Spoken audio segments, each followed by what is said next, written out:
சொல்லு அண்ணாத்தா. சூப் வைங்க அண்ணாத்த குடிப்போம். என்ன சூப்பு? ஆட்டுக்கால் சூப் வைங்க அண்ணாத்த. ஆட்டுக்கால் சூப்லாம் வைக்க முடியாது. முருங்கைக்காயை வச்சு சூப் வச்சு தரேன்.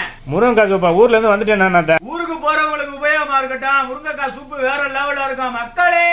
வீடியோ பார்த்து சேனலை சப்ஸ்கிரைப் பண்ணுங்க. நீங்களும் முருங்கைக்காய் சூப்பை குடிச்சிட்டு ஊருக்கு போங்க. முருங்கைக்காயை கடையில வாங்கினாலும் சரி ஆட்டையை போட்டாலும் சரி எனக்கு ஒரு முருங்கைக்காய் வேணும். கண்டிப்பான முறையில் முருங்கைக்காய் எட்டு வந்துருங்க.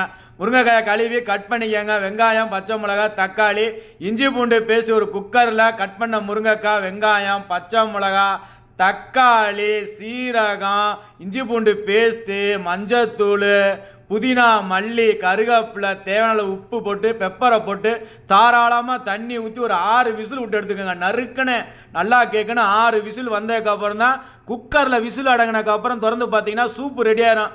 பல்லு இருந்துச்சா அப்படின்னா மென்று சாப்பிடுங்க. இல்லை அப்படின்னா ஃபில்ட்ரு பண்ணி சூப்பை மட்டும் குடிங்க. மலைச்சாரல் மாதிரி நல்லெண்ணெயும் பெப்பரையும் போட்டு குடிச்சிங்க அப்படின்னா